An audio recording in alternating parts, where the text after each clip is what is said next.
La vaccination contre la VHD devient très moins coûteuse pour tous les éleveurs qui vont suivre, comprendre et appliquer ce qui sera dit dans cette vidéo. J'ai observé que beaucoup refusent de vacciner parce que c'est coûteux, mais ils perdent entièrement leur cheptel. That is the solution. Je vais prendre l'exemple d'un élevage où nous avons 50 femelles. Je vais prendre le coût du vaccin, 50 doses à 70 000. Au Bénin, ça coûte moins. Au Cameroun, ça coûte moins. Au Burkina, ça coûte moins. Ça, c'est le prix maximal du vaccin. Je pense qu'il n'y a que la Côte d'Ivoire qui a ce prix. Et ailleurs, même, c'est déjà moins. Il est conseillé de vacciner après 9 mois. Je vais conseiller, on va faire les calculs avec 2 vaccins au cours d'une année. Donc, on ne va même pas, donc on va davantage vacciner 2 fois au cours d'une année. On va être à 140 000. J'ai 50 femelles et le vaccin me coûte 70 000 pour 50 doses. Donc, pour une année, si je décide de vacciner 2 fois, je vais dépenser 140 000. Quel est le coût de revient du vaccin par lapine au cours d'une année? J'ai 140 000 divisé par 50 lapines. Ça fait que le coût du vaccin par lapine, c'est 2800. La lapine produit combien de lapéros? On leur fait combien de MISBA au cours d'une année? Je vais sur le rythme de 42 jours. C'est-à-dire elle fera 8,7 misoba. Je vais prendre 8 misoba au cours d'une année. Pour ceux qui ont encore des difficultés à atteindre 8 misba par an, ou alors qui ne font pas les saillies 11 jours après la misba, il est temps pour vous de rejoindre impérativement le premier groupement cunicole où les activités vont débuter le 12 janvier. L'accent sera mis sur l'accompagnement technique et sanitaire des éleveurs afin que tout éleveur puisse déjà découvrir ses difficultés et se faire accompagner pour atteindre l'excellence. Vous avez toutes les informations via le lien en dessous de cette vidéo. Le coût, c'est 15 000 francs pour un trimestre, le coût de l'accompagnement. Revenons à la vidéo. Donc, par mise bas, si au cours d'une année, je parviens à faire 8 mises bas, ça suppose que par mise bas, la vaccination me coûte 350. Les données techniques de référence disent que chaque éleveur doit pouvoir produire 8 lapéros par misba. Et j'aime à le dire, l'éleveur a la capacité d'influencer sur la taille de la portée. Si vous avez des portées faibles, le problème ce n'est pas la génétique que vous avez, mais il faut interroger votre technicité. D'où encore l'urgence pour vous de rejoindre le groupement pour bénéficier de l'accompagnement de qualité.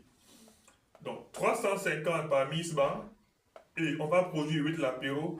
Ça suppose que le coût de la vaccination par lapéro me revient, c'est 43,75 francs. Donc au plus 44 francs. Je vais arrondir à 50 francs.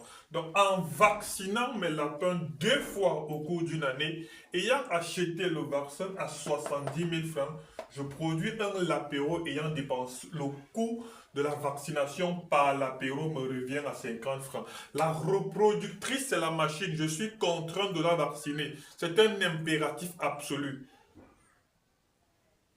Il n'y a pas de raison pour ne pas vacciner vos reproducteurs. C'est la machine qu'il faut entretenir. Ça, je prête l'expression à un mentor. En engraissement, donc, si je prends le même coût, j'ai 70 000 pour 50 doses. Ça veut dire que en engraissement, je vais dépenser 1400 par lapin engraissé. Le coût de production du lapin en engraissement augmente de 1400. C'est assez. Comme c'est assez, qu'est-ce que je fais?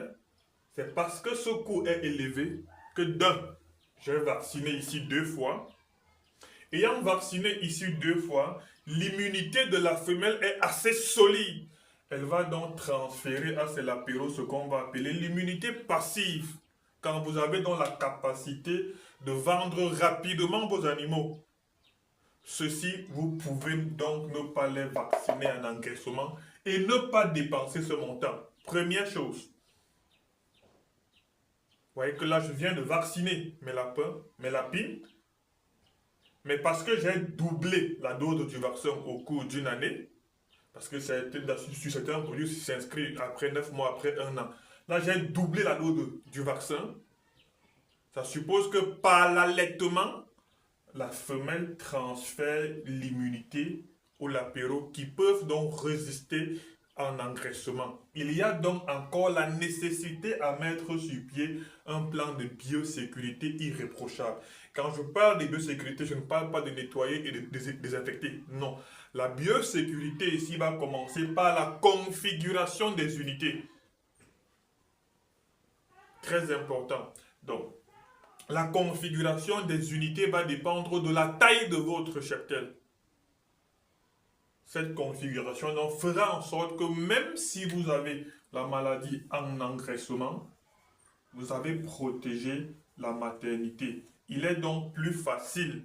Alors ça fait moins mal quand vous perdez uniquement ce que vous avez en engraissement et ce qui est en maternité reste.